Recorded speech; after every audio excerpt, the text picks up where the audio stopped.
Njengamanje ke mbukeli singena ehoreni lethu lokugcina kanti ake sibheke indaba ehamba phambili kuleli hora.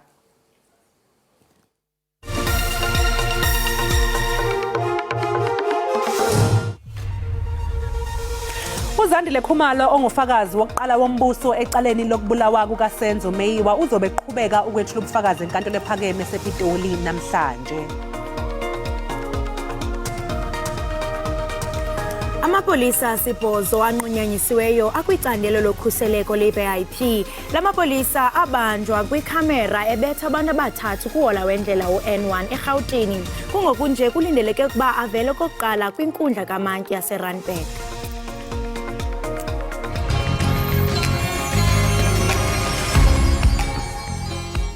Igama ayifana Mr.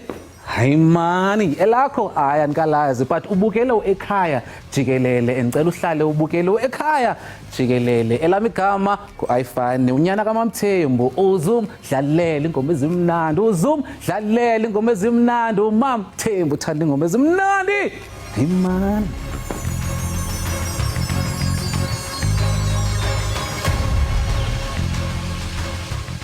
Abameli babamangalelwa ecaleni lokubulawa kukaSenzo Meyiwa bazoqhubeka ukupheka ngembuzo uZandile Khumalo ongumfakazi wokuqala wombuso kuleli cala uma seliqhubeka enkantolo ephakeme ehlele ePitoli khona namhlanje.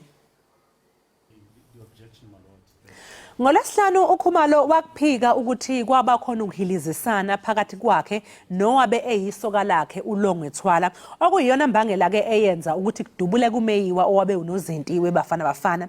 Abameli ke babamangalelwa badalule ukuthi kunofakazi ozoqinisekisa lokhu okushiwo ngenhla. uMeyiwa wadutshulwa mbukeli washona esekhaya lwabe intombi yakhe uKhelly Khumalo eFosloras ekuruleni ngo-2014 kanti ke leli cala liqale kabusha ngesonto ledlule ngenxa yokuhoxa kwejaji uChief wamaumela owahlatshwa ukugula okumnqanda ukuthi aqhubeke kwengamela leli cala. As we all can all see, yes, we are seated here. Amapolisa asibhozo anqunyanyisiweyo akwicandelo lokhuseleko le-VIP. Athwetyulwa ke ngekhamera ebetha abantu abathathu kuhola wendlela u-N1 eGauteng ekuqaleni kwale nyanga. Kulindeleke ukuba bavele kokuqala kwinkundla kamantyi yaseRandburg kumantla eGauteng namhlanje. Lamapolisa abanjwe phezolo emva kokuzinikela kwisikhululo samapolisa eSenton. Bajongene nezityholo zokubetha, ukukhomba ngompu kunye nokonakalisa impahla okwangoku akacaci ukuba yintoni kanye ekhokele kuhlaselo.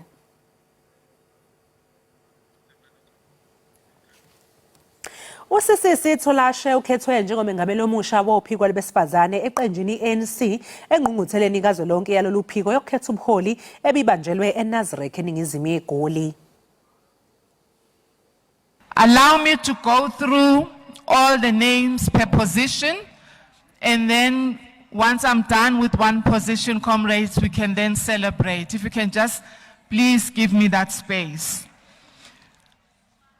Our ballot box started with our leader, Comrade Batabile Dlamini, who got 170 votes.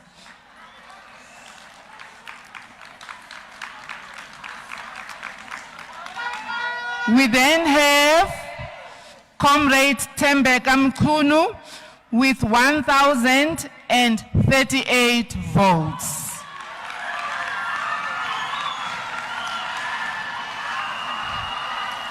That's 1038. We then have had Comrade Sisisi Tholashe, our leadership, who got 1,729 votes. Inkokheli ye-Action SA uMnumzana Herman Mashaba wamkele amakhulukhulu amalungu aqeqe kwamanye amaqela kumntla-ntshona. Uthi ke uninzi lwamalungu matsha aphuma kwingingqi ingakaMuridi Mulema. uMashaba ke bekuntsuku ntathu wotyelelo eMahikeng ukuya kudibanisa iintloko namalungu eqela. Iqela ke lilungiselela unyulo lukazwelonke nolwamaphondo kulo nyaka uzayo. Ihlokondiba lamalungu eqela iAction SA angungelene eMahikeng ukwamkela amalungu amatsha eqela. Inhlaninge lamalungu aphuma komasipala iDitsobotla neMaikeng. Iqela lithi linamasebe alikhulu 50 kwiphondo. This is the first time for me or for our party to launch 12 branches in one sitting. It would have been lovely to launch all 14, but because we've got a constitution, so they discover the other 2, they still need some work to be done before they can obviously allow them to launch those branches. Iqela lithi lichazintambo alisena kulinda de lufike unyulo lukazwelonke kunyaka ozayo. Our strategy in 2021 local government elections gave us some good insights and some good learnings. So right now, the whole of last year, I've focused my energies on setting up structures with the leadership in all 9 provinces. Umgqatso weqela uxeleshe kuba inkulu baphathiswa kumntla-ntshona uthi khe waphumelela nje uza kubeka phambili ukusebenzisana neenkokheli zomthonyama. I've got no doubt that I'm going to invite the Khosi to be part of the administration and decision-making bodies in whatever decision we make as a government, if we were to be elected as a provincial government. I-Action SA kulindeleke ibambe inkomfa yayo yemigaqo-nkqubo ngoSeptemba.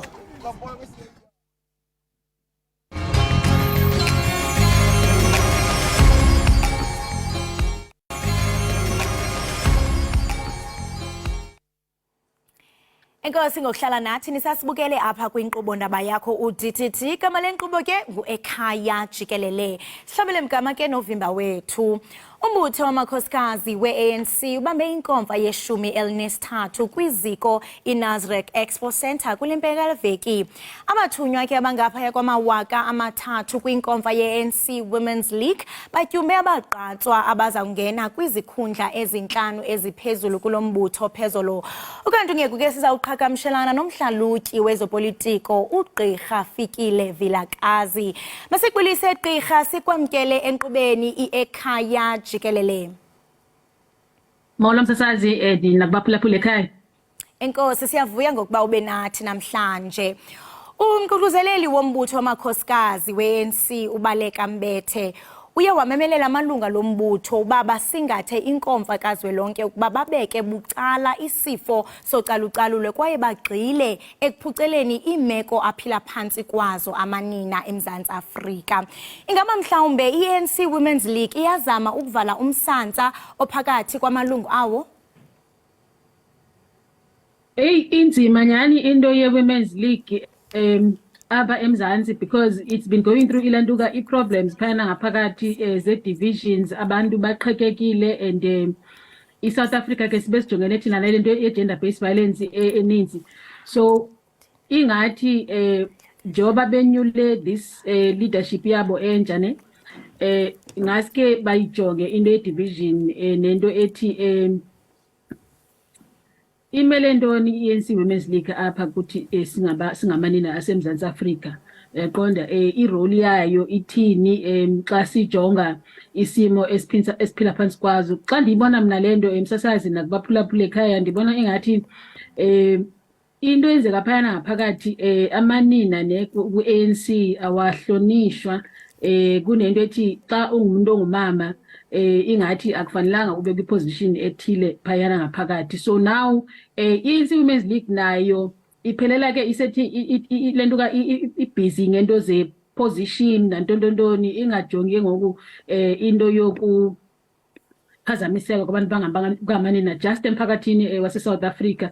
So sinelongxaki ke ngoku andiyazi noba le leadership enyuliwe ngoku izasilekelela noba izathi change i-situation for South Africans noba phayana ngaphakathi. Kodwa ke xa ndiyijonga mna ingathi hayi kunzima nyani phayana. Into ethi kusekude engqinibeni. Gqirha obesakuba ngumongameli we-ANC Youth League uxebe i-Women's League uBathabile Dlamini ukhuphisene nobesakuba ngunobhala we-Women's League uSisisi Tolashe waseMpuma Koloni kunye noThembeka Mchunu wapha kwiphondo laKwaZulu Natal. Gqirha ucinga ukuba kutheni lento imimandla kaDlamini kwiphondo lakhe laKwaZulu Natal likhethe ukuxhasa abanye abagqatswa?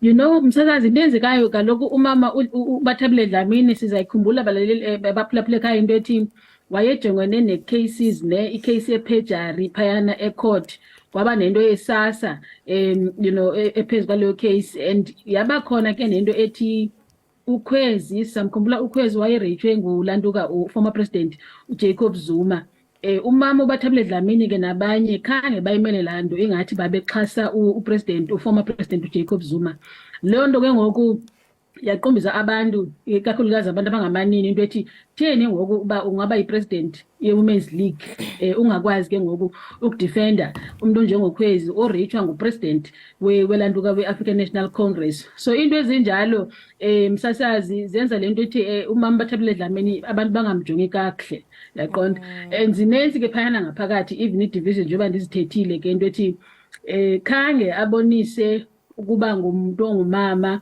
oyinkokheli emelene nesimo esijongene nomama ingathi ubexhase kakhulu ngale kotata ibe into engasiyakhe ke alone xa ndijonga mina ingathi yingxaki ebhekene nokhongolose generally iqonda lento endithethayo ne but ke siyamvuyela umama uTolashe kaloku ephakamile azoba yipresident but also siyazi ke into factions because umama uTolashe uyifaction yaka president uCyril Ramaphosa umama uBathabile Dlamini nje basiyazi ke baphulaphuli ube umuntu oxhasa upresident uJacob Zuma kakhulu so ngoke iyacatha into bana phayana ku-ANC uzawuphumelela if ubelong ku faction ethile depend into bana ungubani president of that particular time so ngoku ke kuphethe president kaloku uCyril Ramaphosa and abantu ke abangomama abangamanina phayana abamele i-conference noba baku-Women's League kaloku bazafumana opportunities because bakuleyo faction so soze ke lonto siyiphikise because iyabonakala nyani like it's obvious so that is what is happening kodwa ke siyavuya into ethi umama uTolashe uphakamile msasazi nakuba phulaphula ekhaya sithembe ke into ethi ukuphakama kwakamama uTolashe mhlawumbe kuzasilekelela entweni esijongene nazo singabantu bangomama so that mina into xa ndijonga that is what I think is happening phayana into ye-faction nje i-factionalism ekhona phayana it has got nothing to do nento ethi umuntu othize even if mhlambe beyingasi umama uTolashe but because bengumunye umuntu okufaction yaka president Cyril Ramaphosa kumana bezayifumana la position and wonke umuntu ke omelane ne-faction ye-radical economic transformation lethethwayo ke i-faction yaka former president Jacob Zuma bengazifumana la position kaloku upresident uCyril Ramaphosa msasazi naye uyabafuna abantu abazomxhasa yaqonda because ubusy nala program ekuthiwa yi-national strategic plan ye-gender based violence and femicide ubambe i-summit zaze zaba 2 in South Africa sithetha nje yaqonda so udinga ngoku phayana ku-ANC Women's League abantu abazathi push that agenda yabona baya ku-2024 kaloku ngoku yaqonda so that agenda soze kaloku ibe semahlombe kapresident engumuntu wesilisa so uyayidinga into ethi makube ne-leadership phakathi kwe-ANC Women's League yomama abazaphakamela i-implementation yala national strategic plan on gender based violence and femicide so that ingabonakali ngathi into ephethwe ngutata because kaloku siyathetha nathi sithayi kutheni Women's League phayana ingathi ayikwazi ukusimela qonda they only are able to abantu baphakame if mhlambe besupporta ngabantu bangutata ku-ANC so ndiqombana ke it works to ifavor ka president if kufumaneka umama onjengoTolashe ephakamile aba president because ingathi uthetha la language ayiqonda ipresident bayavana kancinci comparatively xa ndijonga lilonke uyanqina into yokubana batshayelela uvoto lwakulonyaka ozayo kukho wena gqirha namarhe aze nempukane eziluhlaza athi bekuke kwanothethwathethwano ukuba abaxhasi bakaThembeka kunye noDlamini badityaniswe benze imbumba emanyeneyo echasene noSisisi Tolashe ingaba oku kubonisa ukuba kusekho umsantsa kule league njengoko sitsho ekuqaleni into yokubana ngamanina la ahlangeneleyo kwaye ke into yokubana bekhona kuzawunikeza ithemba lokuba beze notshintsho kumanina ndivile lonto into ethi kaloku umama uBathabile Dlamini ivoti zakhe I think they were about 200 and something bayenze ke lonto xa bebona umuntu ubonakala ngathi umuntu soze azifumana ivoti kuthiwa hayi nokho it's better into bana maybe sizihlanganise these votes sizokwazi ukufumana i-candidate yethu kodwa ke khange sebenze this time around uThembe kaMchunu naye khange ayifumane i-position ibonakele msasazi from the beginning into ethi umama uTolashi ufumane ivote ezininzi phana ku branches ze-ANC generally bamvotela ke naku conference inumbers zakhe ziphakeme gqithi xa ndizijonga I think ufumane about 1729 compared to 1038 yakamchunu. So even if bebazihlanganisile ivote zaka Mamba nezikamchunu bezingasoze zimkhuphe umama uTolashi. Mama uTolashi kaloku ungu-deputy president kaloku in the presidency ngoku. So already uyayidlala la role. And ke akangamntwana apha kupolitiki. So you know ube yi-leader ye-Women's League a couple of times. Ube ngu-general secretary at some point. So uyayazi la nto ba into i-leadership ye-Women's League ithiwani. But anyway into ye-divisions ngibona ngathi mina iyo instrumental kakhulu apha msasazi in terms of e-voting because noba ingaba niyazihlanganisa i-vote zenu but if ningakwazi ukuconvince i-branches in terms of i-candidate njengomama Bathabile because i-branches nyani bezixakekile ngomama Bathabile for reasons esizithethile ke ngoku uyabona so bengaziphumelela lanto it was obvious sadly so because ke leadership kaMama Bathabile sibonile iphakamisa ilanduka young women's desk yaphakamisa i-LGBTIQ desk into engakazi labakhoyo phaphana kulento zana ku-Women's League khange bayijonga abantu lanto yaqonda because of some of the negative things khange bazibona into ezinhle and that is what happened in life unfortunately abantu baye bajonge the bad side yomuntu bangayiboni into enhle and ikuthende ke lanto yaqonda so that is the nature yepolitiki uyifumene ke ngoku Mtolashi iposition uzayileader i-Women's League for the next 5 years noba 10 years asas kodwa ke into esijonge kakhulu msasazi into ethi i-Women's League mayiphakame man mayisilekelele i-Women's League apha eMzantsi bayabulawa abantu abangomama bebulawa ngotata sinayo lendo it is reality mayiphakame i-Women's League i-gender based violence ukuhlukunyezwa kwabantu bangamanina sisigulo sethu sokuqala apha eSouth Africa sokuqala abantu bayafa nyani it's a matter of life and death so siyacela kumama uTolashi upresident we-ANC Women's League ayisukumele lento aye phayana kumanina emphakathini kwi-civil society organizations kuma-universities ezikoleni yonke indawo angene umama uTolashi abe yi-leader ye-society angabi yi-leader ye-ANC because nyani siyayidinga i-solution kulento yokubulawa abantu bomama ingambi ezilalini siyabulawa ezilalini kubi sisi kubi msasazi sicela la ndawo so mina ke into ezayithetha ndithi noba zikhona le divisions kwe-ANC Women's League mayikhumbule i-ANC Women's League into ethi bamele umphakathi bamele i-society yase-South Africa yaqonda lento leyo banyulelwa into ethi lead i-South Africa into a place ezagqiba le gender based violence bangafi abantu abangomama in the name of love bebulawa ngabantu babathandayo bangotata you know abantwana bethu bantwana babafana bangamakhwenkwe yaqonda lento leyo so mayisukume i-Women's League silekelele nyani kwezi zinto uthetha njalo nje sichwechwela ungena pha ku-August njengoko kubhiyozelwa amanina uye wathetha kaloku nge-divisions ezikhona phakathi kule ANC Women's League kwaye watsho nokubana iivoti zikamama uDlamini ziphantsi ngenxa yokubana mhlambe kuyabonakala into yokubana abantu abamthembanga ncam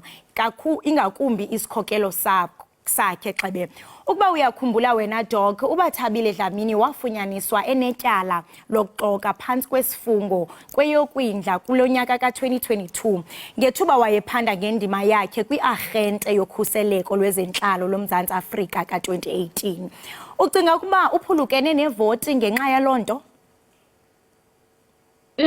kaloku la case you know ibinzima nyani because into yesasa you know into yala case yabantu balambile abantu abahluphekile so xa uzaxoka ke ngoku ngento enjalo udlale ngemali yabantu belambile yabona iyalimaza lonto apha engqondweni nasenhlizweni so abantu ke bebexuqukile man emsasazi even icourt ke xa sebembizile bathi thetha kaloku inyani yaqonda bakwenzeke ntoni phayana and aphakamise isandla athi no this is what happened and ebe exoka yaqonda loo nto leyo. So loo nto ke yacaphukisa abantu, even i-courts zase-South Africa, even phayana kukhongolose khange bakwazi ukumxolela because of that thing. Noba ke xa ujonga umthetho-sisekelo kakhongolose uRule 25 uthi ke xa umuntu efumaneke enetyala lokuxoka like umama Bathabile Dlamini loo nto ayithethi bana ke wenze i-offense serious because ke zininzi into ezenzekayo phana kwipolitiki.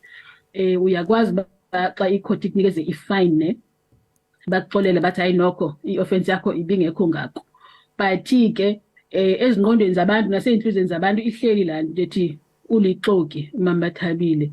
Uyabona, since that time ke into enzekile emsasazi into ethi every time ethetha umama Bathabile kwi-public domain, ethetha nabantu phayana kukhongolose, ethetha ne-organizations kwi-civil society, abantu bamkhumbuza laa nto into ethi hayi kaloku khumbula ntombi into yobana wena ulixoki, soze sikaloku sikwazi ukuthemba ngoku. So ndicumbana ke ngoku xa esiya kwi-conference ephakama ethi khanidipeni kaloku ithuba lokuthi ndiphinde ndibe ngupresident. Ndicumbana xa abantu bafika phayana kwi-ballots bayacinga laa nto into yobana chin, you know, laa mntu sizamfaka again abe yipresident, siyazi njani basoza phinda xoke. So into ezinjalo ziyalimaza emsasazi nakubaphulaphula ekhaya apha esimeni sokwenza kwezepolitiki because i-South Africa imbi man. So uyamdinga nyani umuntu ozothi xa ephakama efuna ubukhokheli abe ngumuntu uzanzathini, umuntu esingamtrusta ne, umuntu one-character, umuntu obonisayo into ethi ndiyayazi lento endiyenzayo and ndiyenza nyani ngobunyani soze ndiphinde ndixoke. But I don't think bana ke in the minds of South Africans msasazi abantu bafinyelele kuloo ndawo ingathi sesekhona laa nto ethi asikakazi umthemba umama Bathabile ingabi phayana phakathi ke kukakhongolose. Ndicimana la 200 votes ithetha loo nto. Ngomgqibelo ke ngosuku lokuqala lwenkomfa unobhala Jikelele we-ANC umnumzana uFikile Mbalula uxelele amalungu e-ANC ukuba mabayeke ukuxhomekeka kakhulu kwisikhokelo samadoda. Ingaba ucinga ukuba banalo ithemba lokuba ilizwe likhokelwe ngabasetyhini kungqineke amazwi amangesi athi the future is female? Kwaye gqirha siye sabona nakumakhasi onxibelelwano abantu ke bebekhalazela into yokubana kwesisigqeba esithe sakhethwa kulamanina amahlanu akukho nomnye umuntu okhangeleka ngathi ungumntu omtsha. Ungahle uchaphazela uluvo lwakho kuloo nto? Ewe, msasazi besiyicelile ke into ethi bethuna kanifake abantu abasha phayana. i-ANC Women's League ine-Young Women's Desk. Kutheni kungathathwa umuntu phayana aphakanyiswe kuthiwe lead i-ANC Women's League? Yaqonda even if uba ngupresident mhlawumbe ke because you need lento ekuthiwa i-intergenerational mix, yabona baxube bathini, but andiyazi mani engathi bayayoyika into ethi you know abantu abatsha ulutsha luphakame lulead. Andiyazi intoni into enza laa nto, but siyayibona nje generally kwi-ANC yonke. But ibonile even kule conference ye-Women's League umama Ntolashi I think kwi-60s, udeputy wakhe naye ungena phayana kwi-50s. Yaqonda abantu abatsha abekho phayana and that is troubling. Into embi loyo. I think they need to look into i-question ye-succession. Into kaFikile Mbalula msasazi mna ndinombuzo ne, if i-ANC izimisele njani into ethi amanina mawaphakame, ubeyothini umduduzi manana phayana econferenceni? Utheni uFikile Mbalula ngoku xa ethumela i-members ze-National Executive Committee bana ziyolekelela phayana i-conference yamanina athumela amadoda? Yaqonda lento leyo. Ingambi athumele indoda eyabetha you know abantu abangamanina, indoda enetyala apha emahlombe wayo ayithumele athi hamba uyolekelela amanina. Ithiwe loo nto asisithuko eso, you know. So ndinala mbuzo othi nyani do they mean what they say xa bethetha lento ethi amanina mawabe ngamanina azimele? Yabona, and then ke benze ezi zinto ezenza ba siyiquestiona lento ethi ingathi ANC ayiboni lento esiyithethayo ethi amanina mawalide abe ngamanina. Yaqonda lento le. So there was that. Iphinde ibe futhi i-question yami msasazi entweni ethi kwi-current leadership ye-ANC uFikile Mbalula ungu General Secretary. Kube noNovula Mkonyane, kube no Marupini, Ramokgopa. Yaqonda lento le. Kutheni angazange uFikile Mbalula anikelele lento kuNovula Mkonyane? Njengomama umuntu olinina phayana alide lento icaca because nyani ke uyakwazi ukwenza lanto uMaMnovula Mkonyane uGeneral Secretary ayenzile. So zonke ezo zinto ziyathetha amsasazi yaqonda khanga soza sizijonge nje sithule sithi hayi nokho siyavuya uGeneral Secretary uyasupporta singamanina. So ndiqonda mina into ethi ingathi khona into ye-analysis phayana that is lacking xa kuthetha ngento ethi women leadership, feminist leadership, lento ethetha xa bethetha ke amangesi.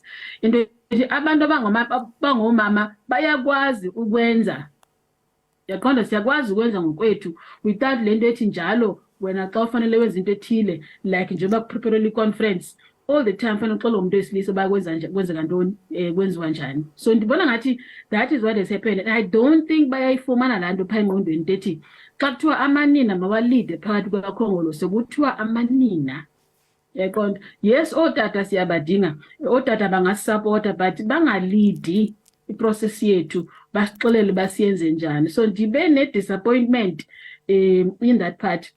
Noba ke sivuyela into ethi i-leadership kaFikile Mbalula was supportive as General Secretary because ke siyayidinga nalo part. But I think fanele bayijonge lanto bana i-support yabo ingabi patriarchal man, ingabi sekutheni omama balandele baxelelwe ntontontoni. Omama mabaxelele otata kaloku nabo banikezwe la ndawo. So ndijonge ngalo ndlela mina xa ndiyibona and khanga ndiyivuyele ncam. Gqirha masibambe ngazibini ngexesha lakho kwaye siyathemba into yokubana njengoko sibona amanina ephambili azawukwazi ukusiphula nengcambu ingxaki okanye nemicelimngeni amanina ajongene nazo eMzantsi Afrika. Inkosi kakhulu. Siyabulela msasasi. Nacho lo ke mbukeli besithetha naye ngumhlalutyi wezopolitiko uGqirha Fikile Vilakazi ethetha ke ngenkomfa ye-13 ye-African National Congress Women's League. Ngoku mbukeli masithi qhwi evenkeleni siyobhatala amatyala siyabuya wena ungayindawo.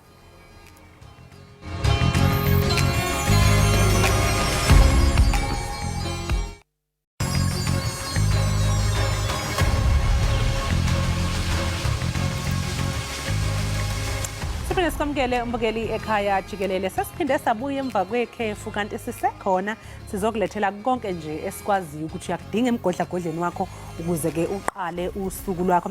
Njengamanje ke sekuyisikhathi sokuthi ke sibheke ke ekuhamba phambili lapha einkundleni zethu zokuxhumana ikakhulukazi lapha ku Twitter ukuthi kuthiwani #bani makhulu #sizokuthola siye sathetha nayo kaloku earlier on sisitsho into yokubana kuye kwaba nomrhanelwa obufumanisa into yokubana uyebhubha kulaa nkqubo kaMoja Love ethi sizakuthola.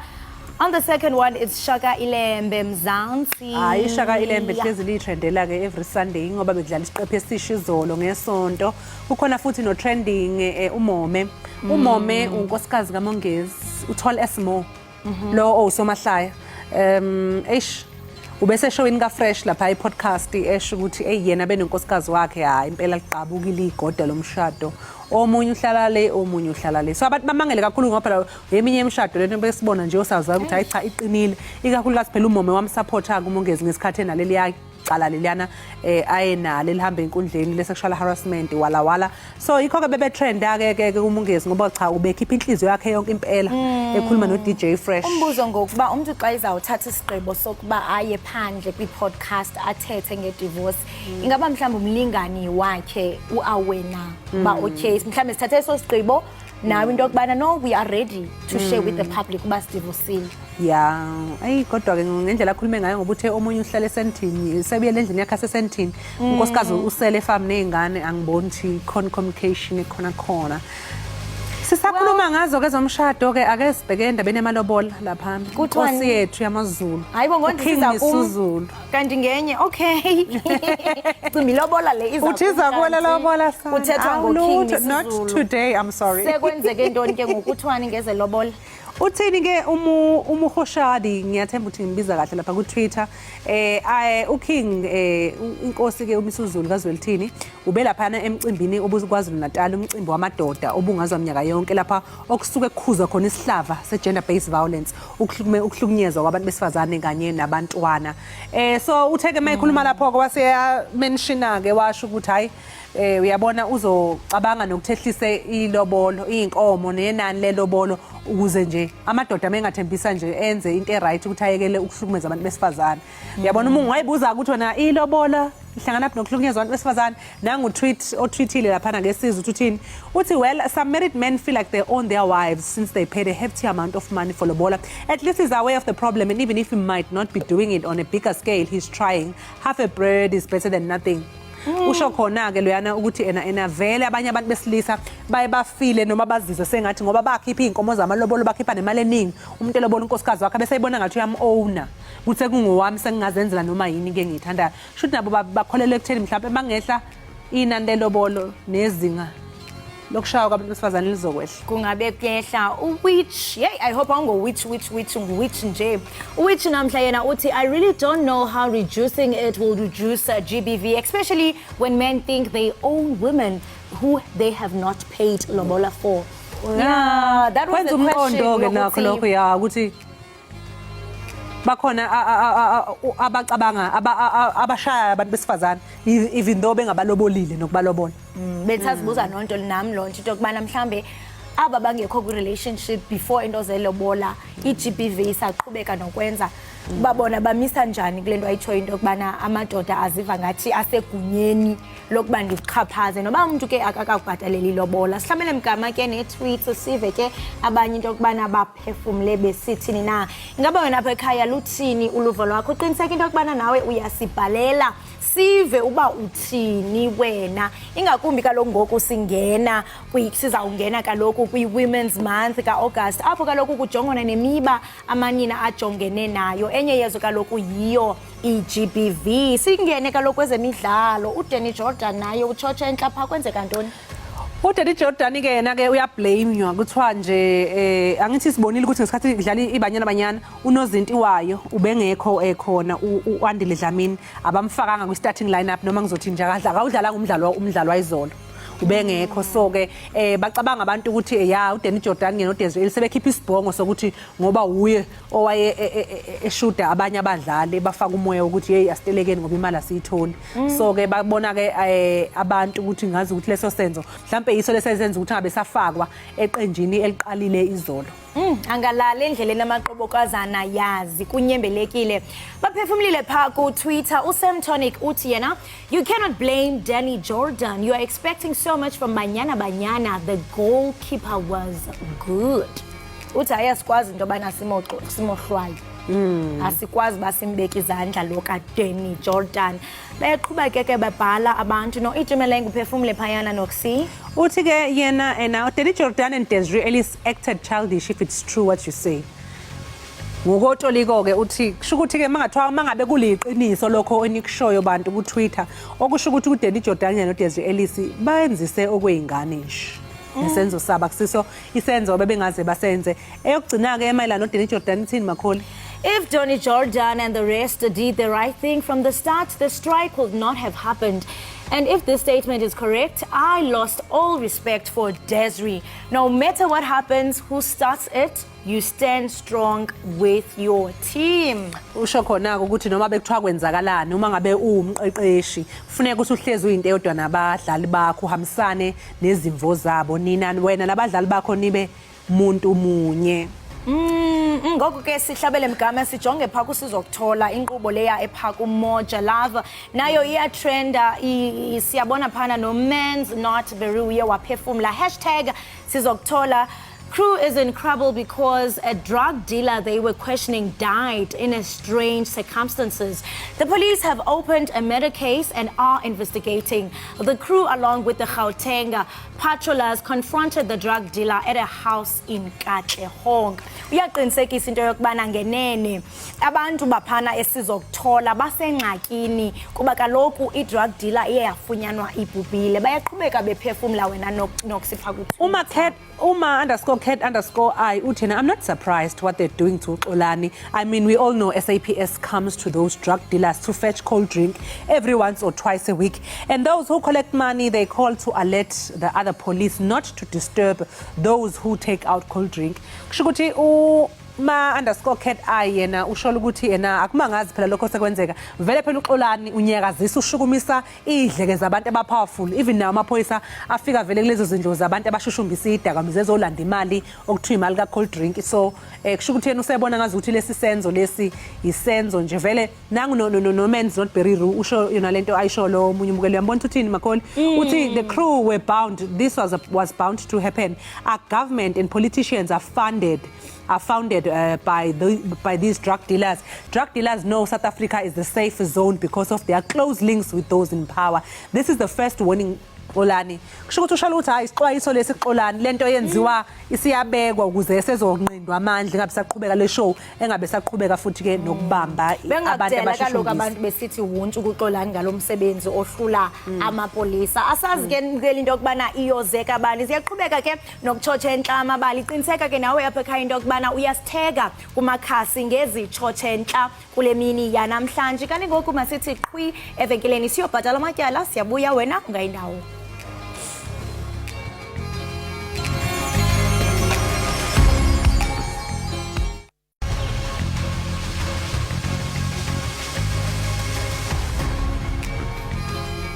Singokuhlala nathi nisasibukele apha ekhaya jikelele kanti ke uba usandula ukungena ufika sesichwechwela ngasemnyango.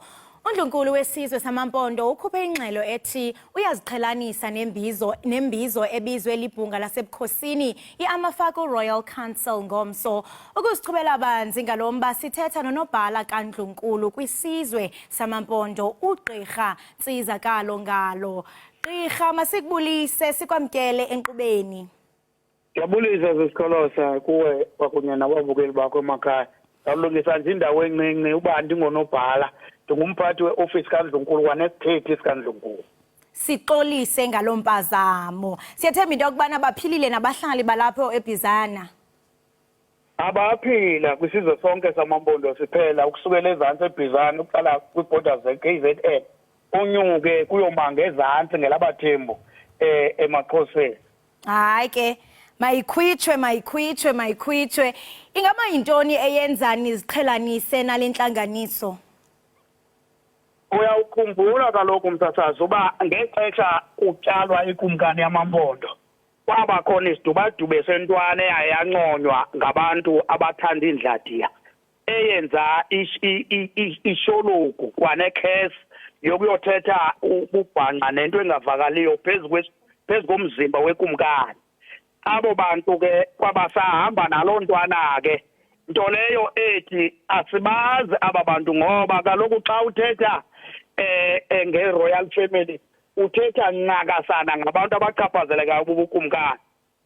Aba bantu abayenanto akwenza nobukumkani bukakumkani uMandlonke bengenanto nabukumkani bukakumkani uZanozuko lo ubanjelwe ngumama wakhe ngoku uNdlunkulu Nobandla ebambela umzukulwana wakhe ongunyana kakumkani uZanozuko obizwa ngoba nguyolisa kaZanozuko Scawu awuyakuthi ena ebanjelwe ngumakhulu wakhe.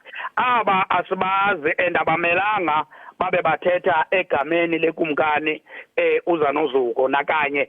Yiloo nto ke uNdlunkulu eziqhelelanisa nayo yonke loo nto yembizo.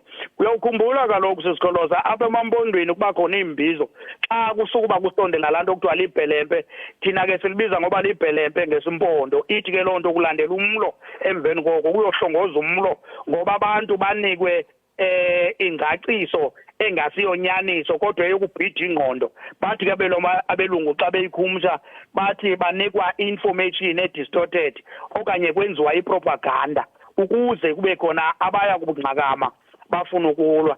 Thina ke undlu kaZanozuko phanti kweNdlunkulu Nobandla ithi noma ingenzeki loo nto egameni lakhe akazani uNdlunkulu nalo mbizo.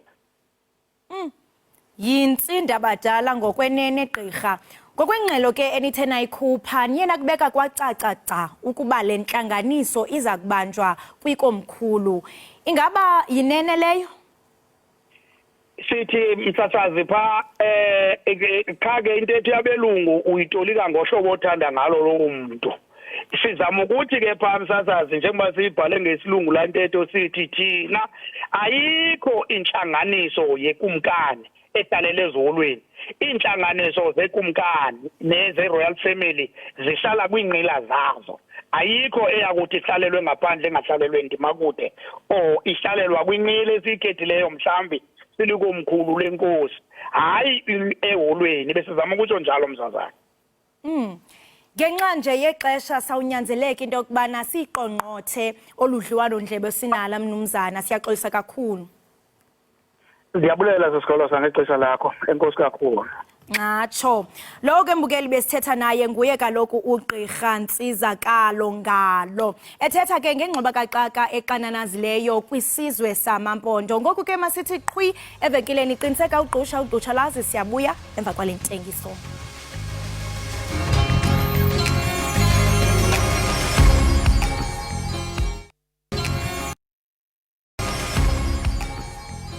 Siphinde sikwamukele mbukeli Ekhaya Jikelele. I-autism spectrum disorder, i-ASD ngamafushane, ukugula noma ukukhubazeka ngokwengqondo okubangela ukuthi onalesi sifo angakhuli kahle ngokomzimba, ngokwemizwa nangokwengqondo. Abantu abanalesi sifo bavame ukuba nezinkinga zokuxhumana nabanye. Ukuyiphatha kwabo ukufunda nokwenza izinto kwehlukile. U-Iindaba oneminyaka ngamashumi 24 ophila ne-autism unxusa ke uhulumeni ukuthi enze inhlelo ukuhlangabezana nezidingo zabantu abaphila ne-autism. Kanti ke mbukeli ukuzwa kabanzi ngodaba olumayelana ne-autism sixhumana ke no Sister Griselda Maginindane. Yena ke mbukeli ungumhlengikazi ongumqondisi ophikweni lwezimpilo oluyisekelo phecelezi i-primary health care, aphinde ke futhi ke abe ngumzali wengane ephila nesifo se-autism. Sikubingelele Sister Griselda, sikwamukele ekhaya. Sabona sesingabo ngokunginema. Sibonga kakhulu ngesikhathi sakho. Besicela nje usichazele kabanzi ukuthi iyini autism futhi ke umuntu ngabe imqala nini mhlawumbe uzalwa naye umuntu. Okay. I-autism isimo sengqondo njengoba usishilo.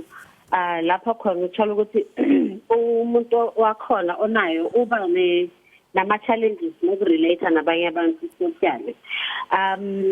So when explain kahle ukuthi i-brain yalo muntu autistic they can hear, bayakwazi ukuzwisisa lokushoyo nabakubonayo but kuba ne-challenge ukuprocessa i-information and nokuyikhipha noma ukuresponda ngendlela that other people would expect someone to.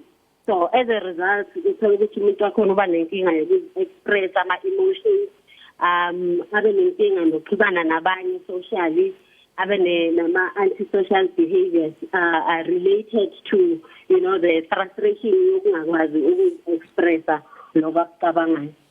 Manje Sister Griselda, lesi sifo se-autism ingabe umuntu uzalwa naso noma mhlawumbe uba naso abanye banaso after sebezaliwe? So imbangela yaso noma i-cause yaso ayaziwa okwamanje. But esikhathini esiningi mawufunda literature we find ukuthi ba-explaina ukuthi it could be genetic or also having the environmental influence. So yeah, singasho sithi ngenzeka ukuthi umuntu uzala nayo noma ingabangelwa i-environment le ahlala kuyo, kodwa for sure it is not known ukuthi yini kahle ebangela i-autism. Manje njengomzali Griselda, iziphi impawu okufuneka ukuthi abazali mhlambe bayiqaphele enganeni yabo ngalesi sifo? Okay, so from an early stage actually kuba nama-signs abonakalayo even in infancy. That is why some of the literature bakhuluma nge-infant autism. So but kahle is diagnosed around 3 years. But early in infancy you can look out for umntwana khona uba ne-poor eye contact. Xa ukuthi ingane uyayidlalisa, uyayibhekisisa, u-avoid ukubuka nje emehlweni, ubuke eceleni.